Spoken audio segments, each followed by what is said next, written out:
So we just open up. Do I open up with the We'll close it with. four-way test? We'll close with the four-way test. And we just been doing disaster recovery for the last few years that I've been part of this club and this month. So I figured we'd continue that. And I brought on Heather, and she is unique. When I came across her, sorry, when I came across her, it was a message about a crew boat on the rocks, and it was quite some Oh time ago. Lord. I was actually having that conversation today. So my She, family owns some boats, and one of our captains had fell asleep and it hit the rocks, and I didn't even know yet. But I got on Facebook and it said, "Who wants a Miss Linda on the rocks?" And it was our boat. Someone took a picture and acted like it was a drink. So then I was like, "Oh Lord, look what we got to take care of now." so And the when, Miss Linda is my stepmom. okay, So so yeah, so disaster recovery and processes is Heather something Heather's got quite a bit of history with, and knowing the right people, where to go, and how that ties in with with the marathon. I mean marathon, marine maritime. with the marine element. So I am also in contact with Laura DeBello, who was the Florida first woman Florida Commerce Secretary, and she had a nick for ships, so she was always sharing the pilots coming in and out of the Everglades and Port Canaveral and Jacksonville, and I was like, okay, this person has a maritime and a commerce connection. She ended up becoming the federal maritime commissioner, and Wow. then this year they made her the chair. And she's just a regular person like you and me who just put her best foot forward. She got into this triathlon or this marathon running, and she kind of built a little network around that. She was supposed to be here, but she's flying back from London because she was at the IMO conference.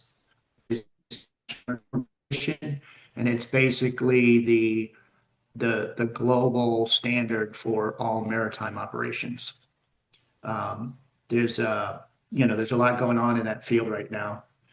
The other groups that I'd like to discuss about and just let you guys be aware of is Resolve Maritime, which is down in Fort Lauderdale.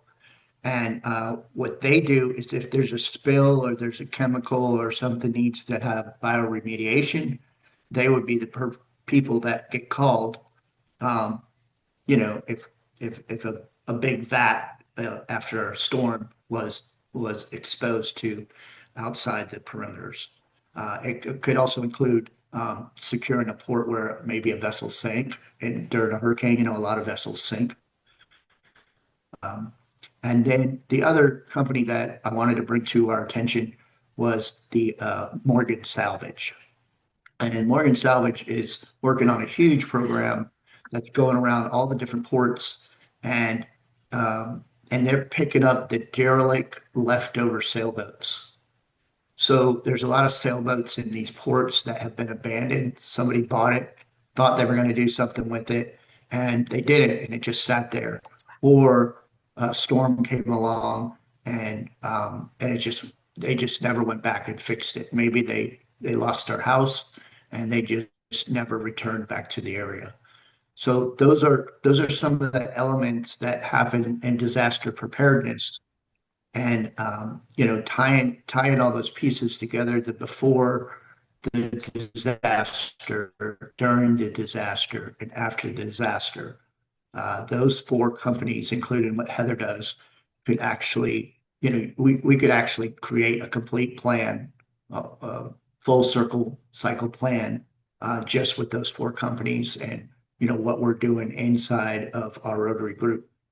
So what I'd like to do is give the floor to Heather, and she's going to explain to you some of the things that she's doing. And if you guys have any questions, I could tie it in with some of the other outfits that go on. I just want to just give you a brief history on my disaster relief and emergency response. My first major response was to a man overboard. We went and searched for 3 days in the Gulf of Mexico, looking for a gentleman who was doing a typical crew change, where he comes on board with a small ship, just like the pirates do. They come alongside and they try to board the vessel. So pirates and pilots do it the same way. They come alongside an area where they try to climb up on the side. So he was doing that, and the FRC was coming alongside and it flipped over, and he was in it, and he went overboard. They say that his life jacket wasn't fully fastened. So 3 days later, they found the jacket, but they didn't find the person. So that was my first exposure with the emergency response and how it coordinates. There was 5 vessels involved in the search, including the Coast Guard. The Coast Guard had us doing an east-west pattern. They were doing a northeast to southwest pattern, and that was really the direction. And then they had yet another person doing a north-south pattern. This is how they do the search and rescue.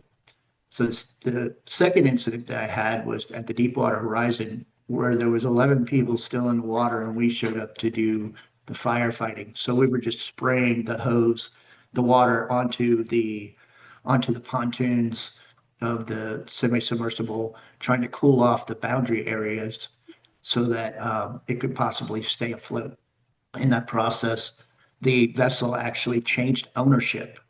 During a disaster, sometimes your large properties end up changing who owns them with a preset salvage agreement, so that it goes from in that case it went from control of the major corporation that was leasing it. Then it went back to the person that, or the corporation that owned it, which in that case was Transocean. And then from that scenario, they saw the loss, and then it went into a salvage company.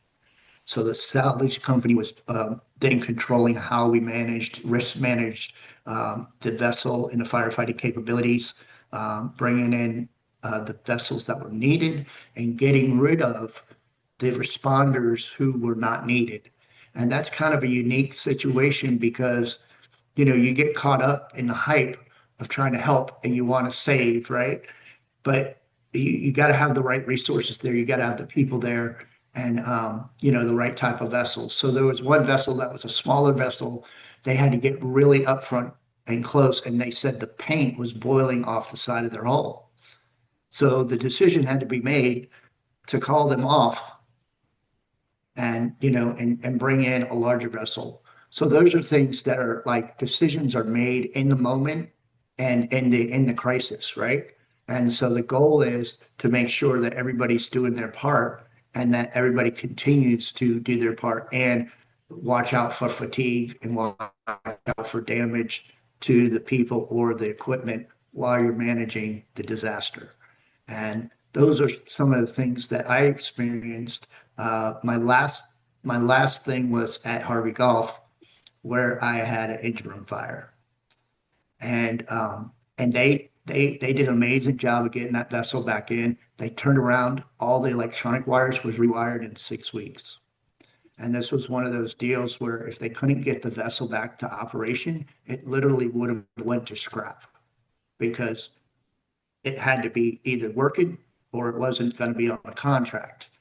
And then to get it fixed and get it on a contract would have been a nightmare because it's very hard for the maritime structure and even the infrastructure. Once you let it go, it's really hard to build it back.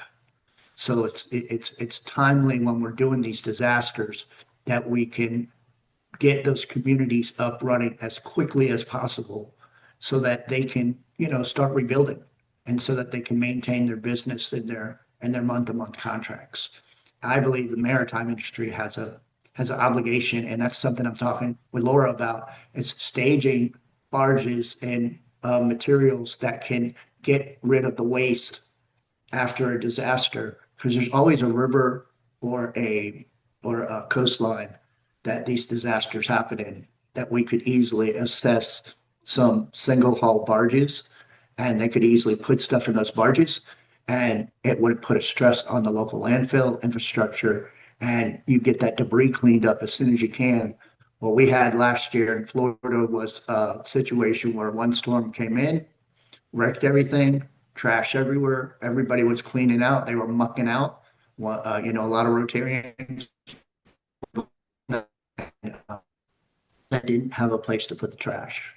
Now, if they would have had a barge staged there, that community could have just put everything in the barge because of the large capacity they could. And then once everything's solid and the navigation waters are clear, a tugboat could easily come in and push that trash out of the way and use a facility that's more readily available for large waste and debris. It's things like things you don't normally see in landfill. And, it could be appliances, it could be wood with nails in it, it could be, whole aluminum sheds. So this is an effort that we want to make to make environment safer, quicker, and recovery time more feasible. And we can do that through the maritime business.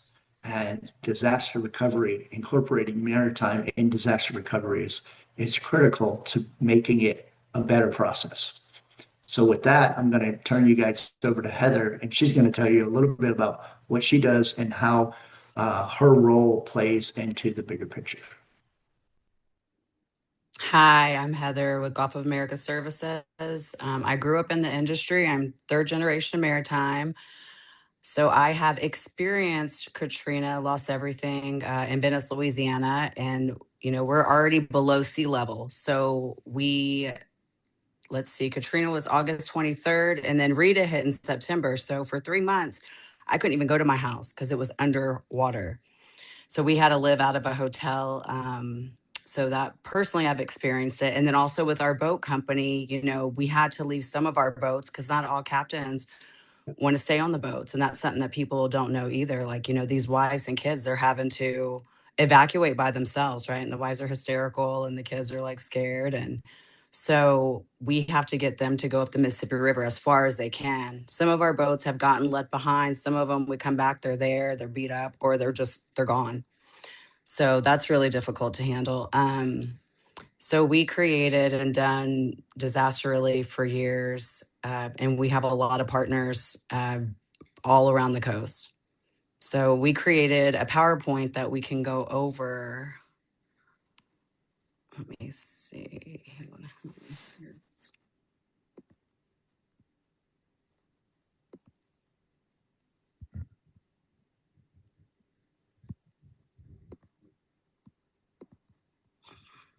Sorry, I'm going to get there.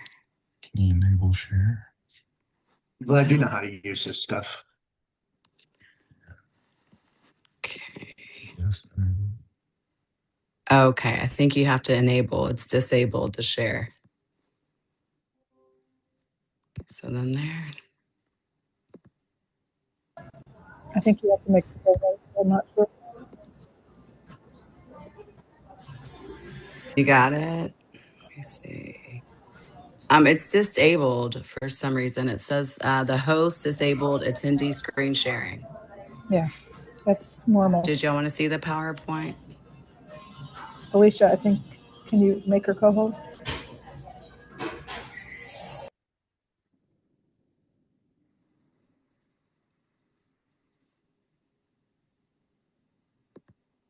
Okay, I'll just find.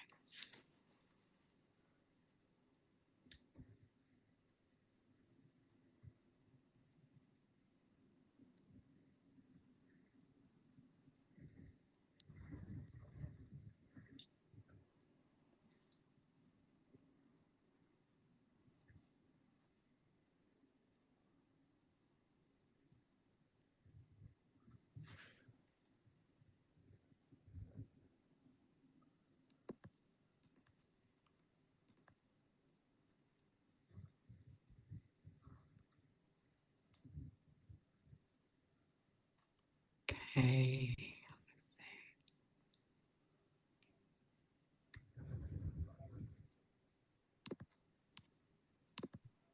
I'm not going to. Is it working on your end, Heather?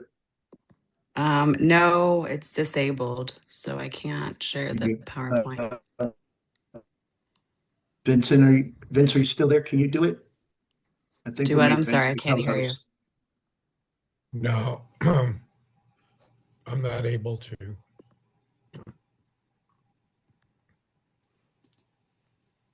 Okay. Oh, y'all aren't able to make it undisabled or enable it? Alicia, you're muted. I'll keep trying. Sorry, it should just be a press of the button and it is not I'll letting look up how me, to. it is not letting me, which is really weird. Is it in settings? Settings. Try it again. They just switched it around and Um, they should have given me the memo. Go ahead and try it again. Okay.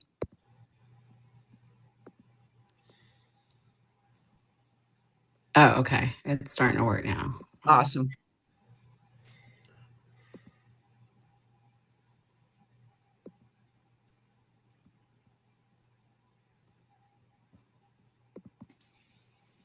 Okay. Okay. Can everybody see? Yeah. Yep, you're good. Okay. Okay, good. So we navigate crisis with confidence, safety, resilience, and relief, and maritime emergency preparedness and disaster relief. So about us, let's see. So maritime emergency excellence in the waters of the Gulf, every second counts. At the Gulf of America Services, we don't just respond to disasters, we prepare for them. With proven expertise, rapid response capabilities, and unwavering commitment to safety, we help you protect lives, assets, operations when it matters most. We're one team, 5 divisions with one mission, protecting lives. So this is how we prepare beforehand as far as the rigs, the platforms, the vessels. We monitor and track the weather system so you can receive alerts. We secure, reinforce the moorings, secure equipment, reduce risk. We prepare, conduct drills, review plans, ensure the crew readiness. We communicate, test the systems, maintain clear communication channels, plan, review the emergency procedures and evacuation plans, and then we stock, ensure, and critical supplies and equipment so that we're ready. Now, this is for support for families. So this is an association that was created to help mariners so that when things are going on like that, they have a 24/7 chaplain. So if you look to your right, that's all the locations in the United States and around the world that they can call for 24/7 support.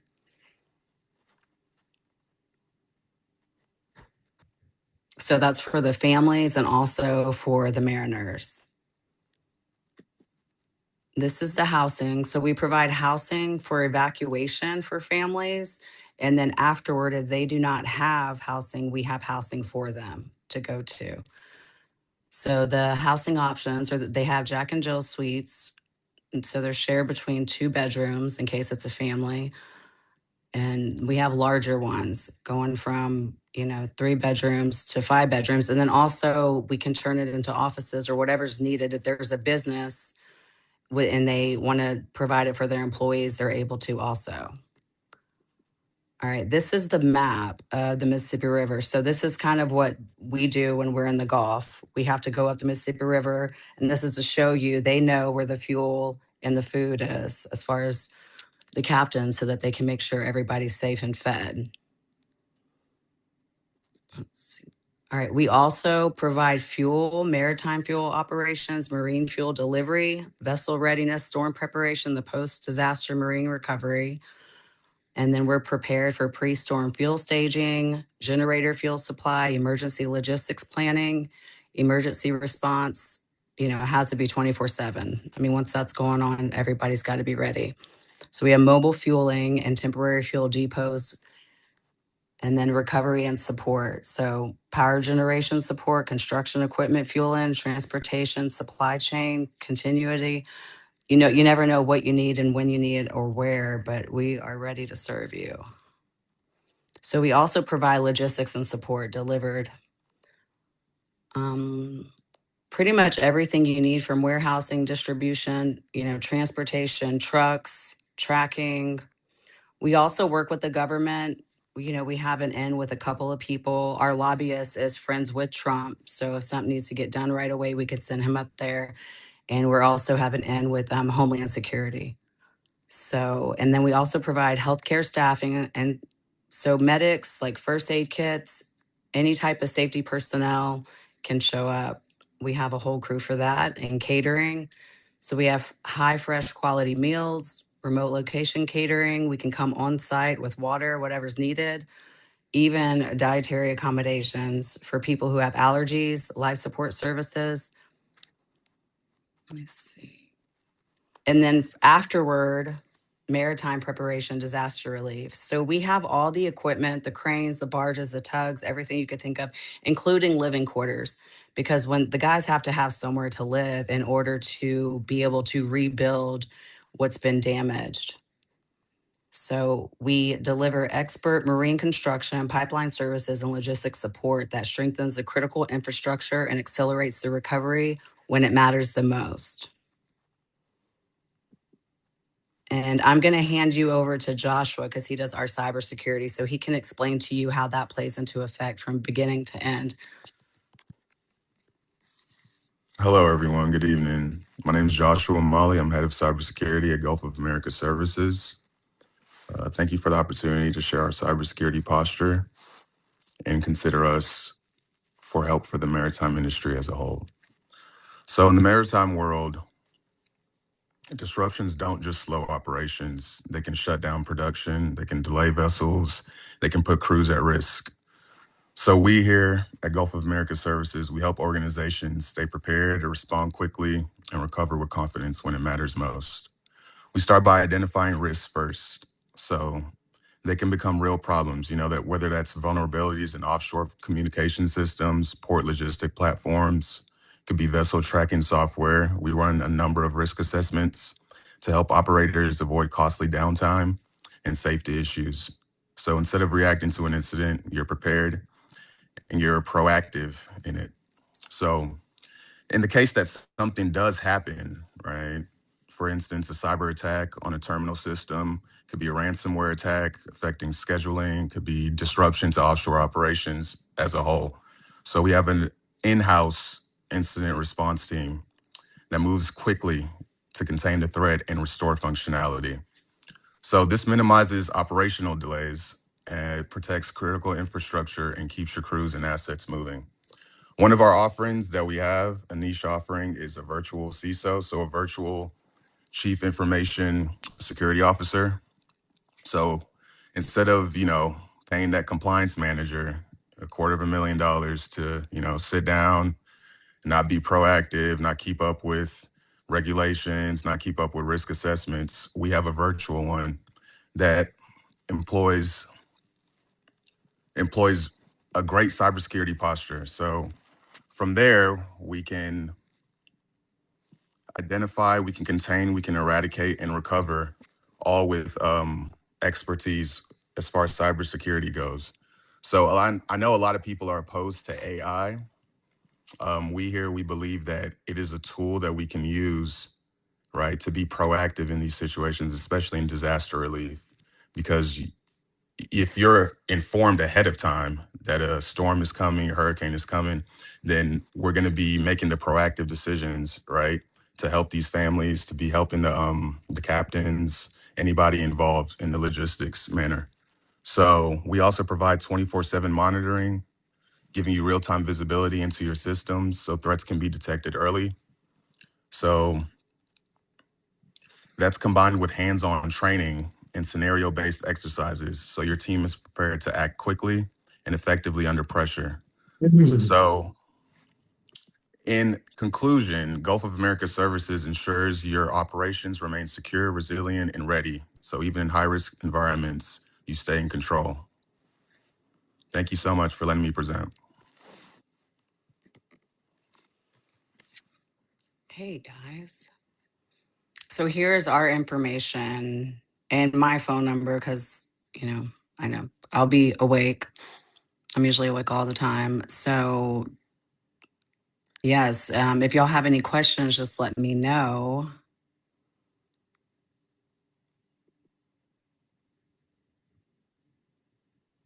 Hello?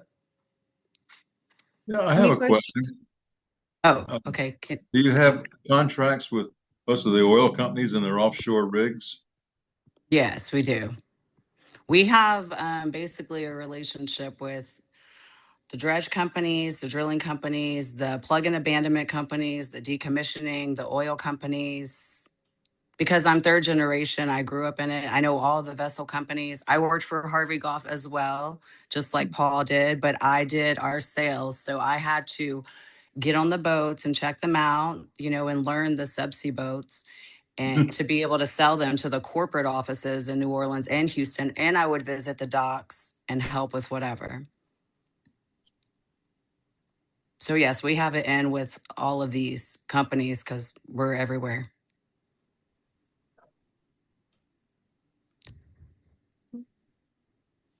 Any other Oh, questions? I can't hear. Or some people are muted. Do you have any more questions or?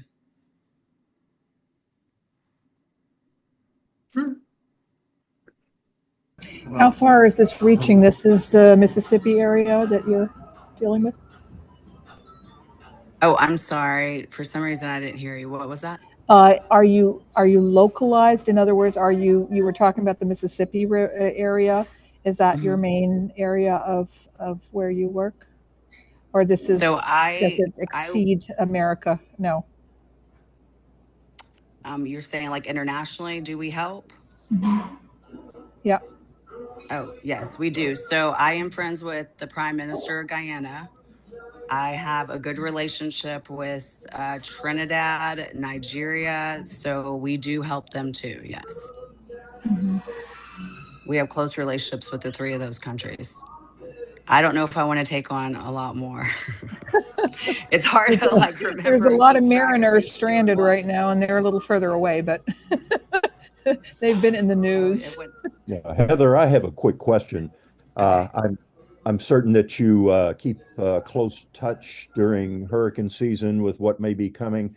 What are some typical preparations if there is a Gulf forming hurricane that your company has to ensure that you have stood up and are ready to roll? Okay. I heard half of that. I'm sorry. Can you repeat that? It Yes, cut out. yes. Let's assume there is a hurricane that has formed in the Gulf or is heading into the Gulf. What are some typical quick action things that your company has to ensure you stand up? Um, I'm sorry. It went out like right after typical. Typical what? Yeah, he just Typical, asked you what your preparations are for the Gulf of Mexico when you know that a storm's coming. Oh, How do they know that how do the companies know that you know that you're ready? how do they know that I know that I'm ready? Well, I mean, Yeah. right whenever a tropical storm starts to form, coming this way, right? We all kind of everybody gets, on guard and ready. And I'm sure you can attest for that being a captain, right, Paul? Yeah, I know the answer. I just Everyone's like, wanted "Oh, to you let got to you. evacuate." Okay. And we just, I mean, we keep Yes. close watch but everybody's watching, right? Because the oil companies and the drilling companies, I mean, that's their equipment. That's billions of dollars. That's tons of stuff going on. So I mean, they're on top of it too. They just look to us for support in that. And so we support them. However, if they have gaps, every oil company, every drilling company, and P&A company, they're all different. So they're all structured different depending on who's in charge and who makes the decisions. So once you figure out that, you ask them where are the gaps at, right? Where do they need help as far as maritime preparation? what kind of things do you have to pre-stage, if any? Oh, I'm only getting one word. Uh, Is it me or is it y'all or is it? I only got a part of one word.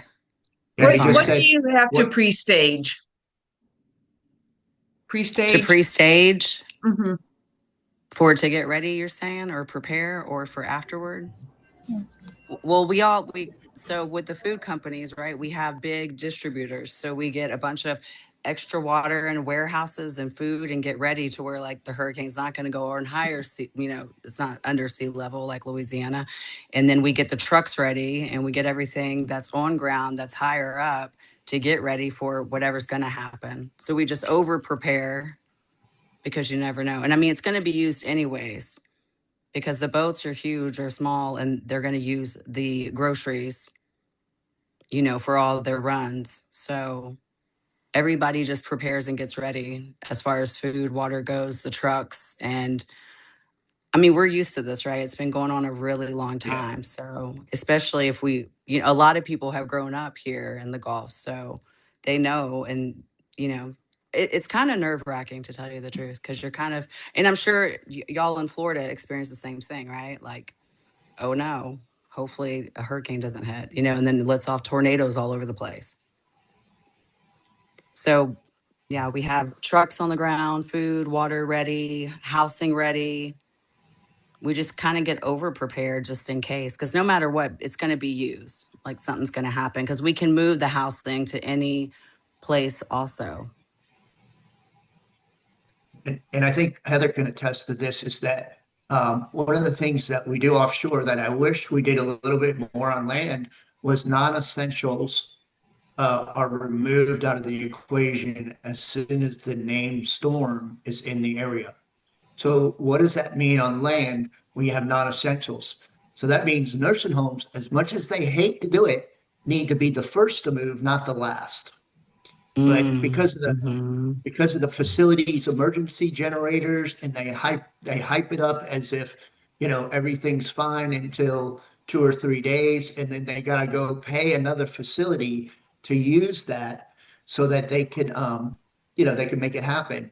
Equestrian farmers have the same issues. If they're too close to the coastline, which is one of the issues in Citrus County, equestrian farms within adjacent of storm surge is questionable. However, if you actually go in the Gulf of Mexico or Gulf of America and you go into the tributaries and where those rivers come out, you're going to find cows, you're going to find horses along those coastlines. And it's amazing how each neighborhood or each state handles those storm areas differently. I'm just wondering if Heather ever had to run into a situation where animals were involved in one of her recovery efforts. I mean, we've experienced, all kinds of that. I think the hardest thing was I'm from a really small town. And when I got to go back after Rita, everybody knows everybody. And so each house had a spray painted a circle or an X on it. And the X means, there were people who had passed, like they ran there to get away. There was a lot of churches with X's to try to save their lives. Because how many times do you have to evacuate? If you're in Venice, Louisiana, you're at the very bottom of the peninsula. We had to evacuate so many times. And half the time it was just like for nothing, right? So some people would stay. So that was something that was really difficult, is going back down there and seeing and knowing whose houses were what and seeing X's on them. So what was the X for? I mean, I'm once sorry. I got to my Is that home, you leave? Is that what? What is the X for? To say I've left? No, it means like they passed away. There's dead people in there who were in- trying to get out of the storm. And then if it was a circle, it meant this was clear, but they had to do that on anything that was still there. So either things were still there and sitting underwater, or they collapsed, or they just weren't there at all. My home was there, but when I walked in, my dishes were sitting like this in the kitchen. My entertainment center was all the way down the hall. But what was crazy was I'm a praying woman. So there was one cross that probably was 2 pounds sitting on my island, still sitting there. But the couches were upside down and everything. And I was just like, I think that's God. Well, Yeah. Heather, I'm sorry if I missed it Y'all have before. any more questions? Yeah, Heather, can you go through your funding, your sources of funding? So we have several investors that help, and then also the church and the association help. And then we have relationships with everybody. We have a relationship here in Houston with KSBJ, the Christian radio station. So there's multiple resources out there. And we also with Homeland Security. I mean, Department of Homeland Security, my guy's from New Orleans who's up there. And I mean, he wants me to go play a visit because he said there's so many grants too that we can use. So he's trying to book me a trip this summer to go on Capitol Hill and see what all grants are available and introduce me to more congressmen because I've already been up there for Jones Act. So there's multiple resources for that. And, you know, when it comes to that, people with deep pockets, they want to help. There's a lot of people out there who want to help, right? Like Shane with Harvey Goff.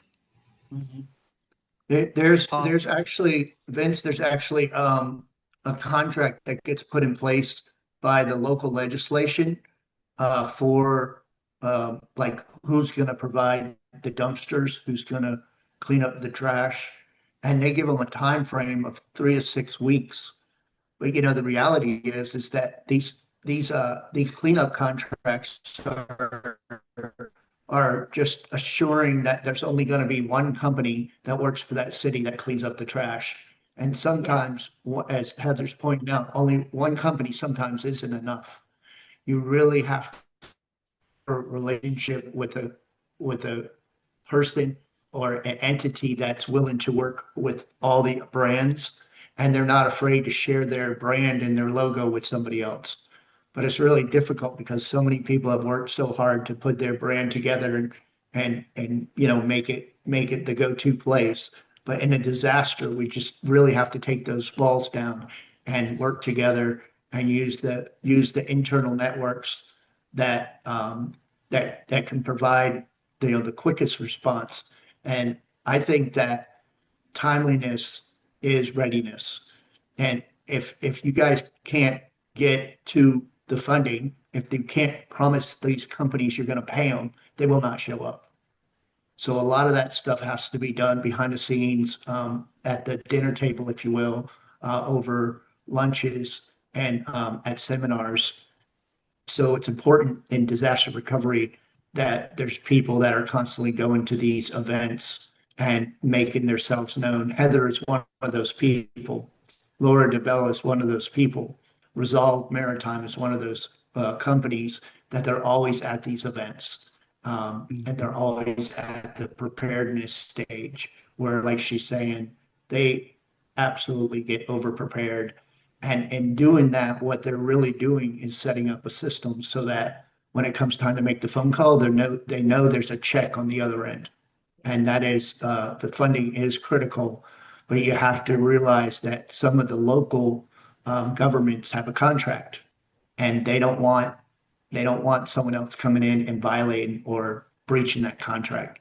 So you always have to have somebody behind the scenes negotiating that. So even if the funding's there, you could get blocked.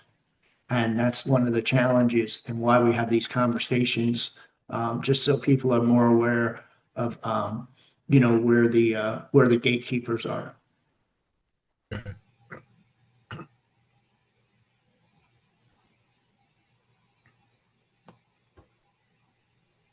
Heather? Yes.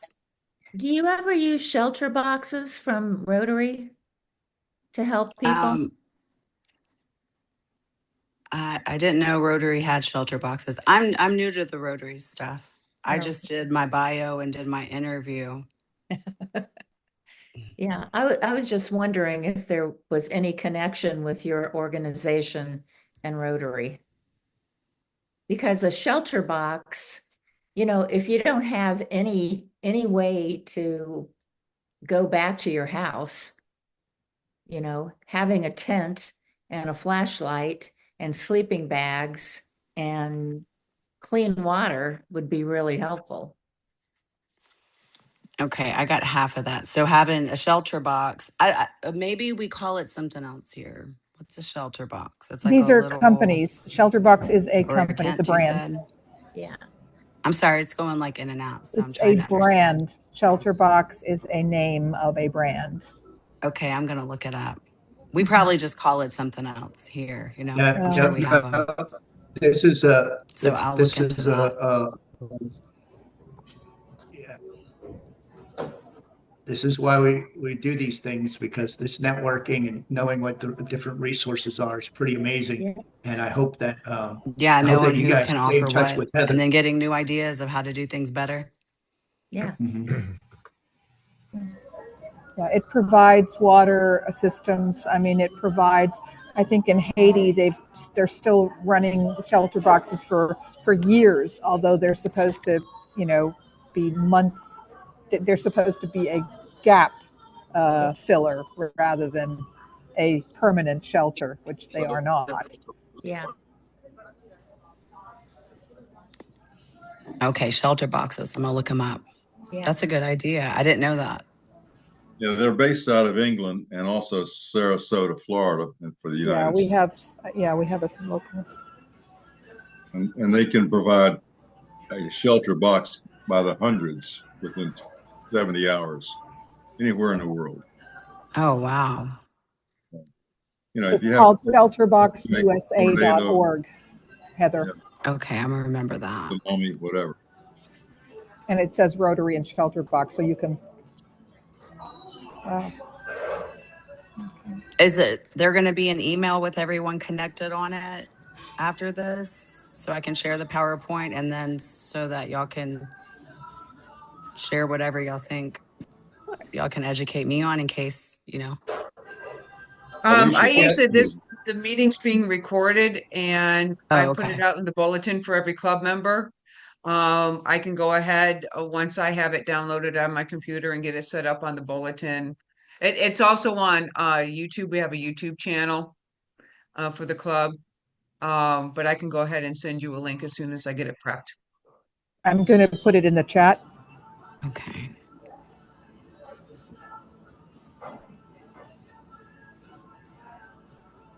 Shelter boxes would be very helpful on a boat. Yeah, they build a lot of containers and turn it into offices, galleys to cook, or bedrooms. So yeah, I definitely need to look into that. So, and getting the shelter boxes to their Paul, location. are the shelter boxes heavy enough? Yeah, they're just container boxes, just like what we do offshore. They're It just looks like a ready to plastic go bin. boxes. Okay. And it's not just the bin. I mean, that is a package, but they also do just supplies. So, Okay. And the nice thing is we're worldwide, so you don't have any limitation, where you could actually use them. It says they're incorporated in Florida, so. Yay, I have to go to Florida. Well, The people on here, Heather, don't realize that all the offshore workers live in those boxes all the time. who? So when you're offshore, they send the boxes offshore are like shelter boxes, and in some cases they have bunks that are 3 stacks, and they're on each side. So when you go in the box, there's 3 bunks on top. They're like stacked on top of each other.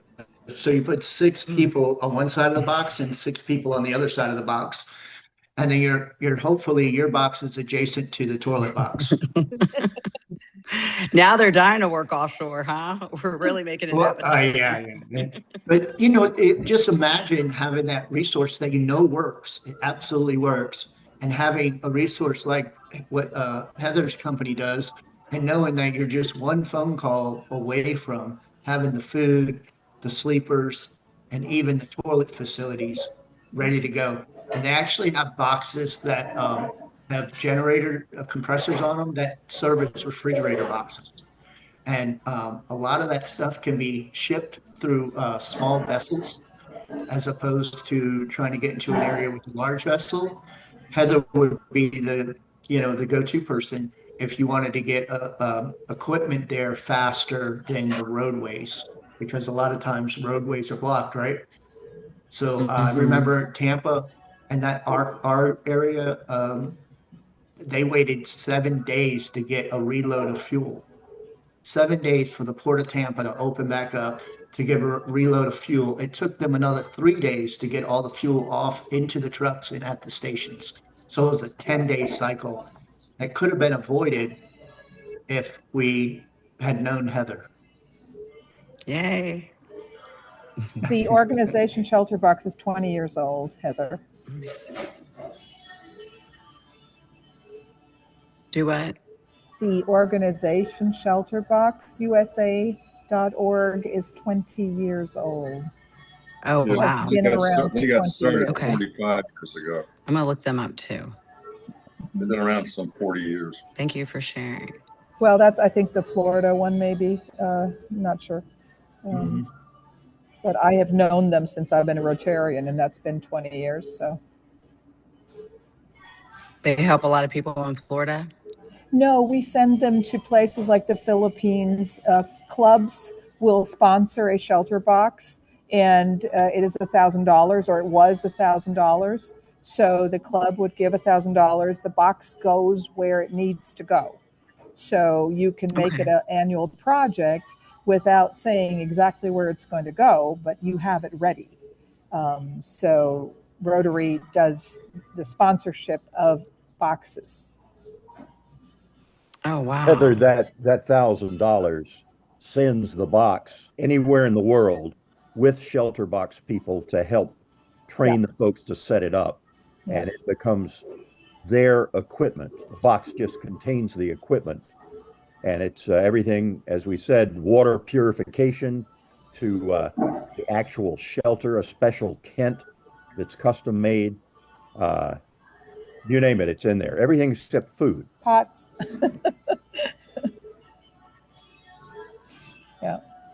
Yeah. And as I said, they're still being used in Haiti years later. So they're very durable, but who wants to live in a tent all their life? Not really. But that's the idea. The idea is that you have shelter. I hope Yeah. nobody is upset. I'd like to just take a moment to let everyone know that we have Chris Stallworth here at tonight's meeting. And I have known Chris for a long time. We've done many Rotary things together, obviously, we both live in Atlanta, in the Atlanta area. And I just wanted you to know that that's who Chris Stallworth is. And he has a lot he can tell you. He is in the IT business. He works with a very large company that's all over the world and many other firms. And I just wanted to get that in before 8 o'clock because that sometimes is the bewitching hour. Hi, Chris. Hi, Chris. Hello. Welcome. Thanks for having me. Right. Any other questions or comments for our guests this evening for either Paul or Heather?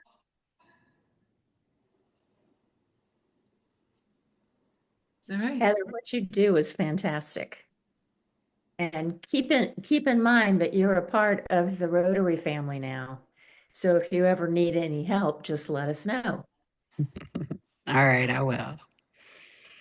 Y'all might get rid of me. No, I think that they just don't know how much resources are available Yeah. in the Marine Circle for disaster preparedness. Oh, yeah. And there are so many competitors, right? Because a lot of these companies work with the oil and drilling companies. And so they're very aggressive as far as like providing the food and the shelter and all that. Because we already have to do that within oil and gas and drilling. And there's so many things we have to do that aligns with, disaster relief because we always have to be prepared. So a lot of the vendors, like there's so many different vendors. And like what was mentioned before, we do have to use each other, because if it's that big of a hurricane or whatever, I'll call Ranco Resources or certain people, or they'll call us and say, hey, we don't have enough of this, get over here. Or, we need another living quarters barge to fit 80 men to live on here because we got to rebuild out here offshore. So They're competing. I've been in this for a while, so we do have a lot of resources and they are ready. Yeah, that's great. So now we have that resource inside of our club. How awesome is that? Do y'all have any more questions, or thank y'all for inviting me? Well, Paul? thanks for giving us the presentation. That was great. Yeah, thank you. Interesting. Oh, you're welcome. I'm thinking about joining your club. Well, we are Definitely. district-based. We are one of the first 10 Rotary e-clubs that there were in the world. We are based in District 6950. We are named for Zone 34, which is the Southeastern Caribbean, and we have worldwide membership. So, Paul, when you get all that down, you can give away your presidency. I had to do it for a while, and I learned that name, that sentence. And they always say something horrible, make something horrible out of that in Germany when I go visit clubs there, because they cannot pronounce our long name. They always look at me like, is it right? I'm like, well. So you can then go visit any club in the world. You have to pay your way unless you're a speaker, then you get fed for free. This is a good thing to know. And in Germany, it's always 4-star hotels. So I appreciate that, with a nice speaker.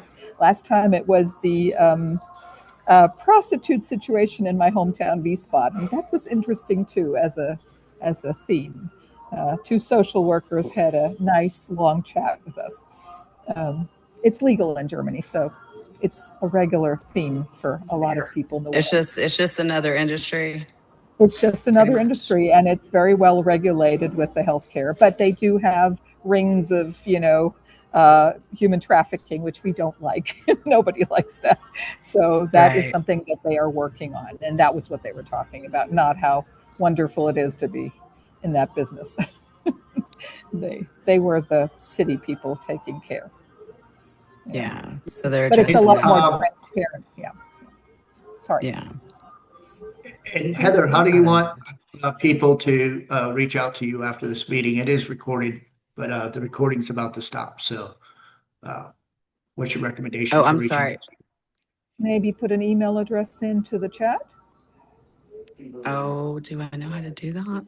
Yeah. Just here go it is. ahead. Just go ahead. I've got your information, Heather. I'll go ahead and add it to the bulletin. Okay. Okay. Okay. So We're good. if you guys want to know more about Heather, or welcome her, or give her a little bit more welcoming to potential Rotary membership, feel free to reach out to her. I just want to close up before the recording stops, because we started the recording a little early. What are the 4-way that we, let me get this right. Of the things that we think, say, or do, is it the truth? Is it fair to all concerned? Will it build goodwill and better friendships? And will it benefit to all concerned? And is it fun? So Heather, that's how we make decisions in Rotary, and how we choose who we work with and where we work.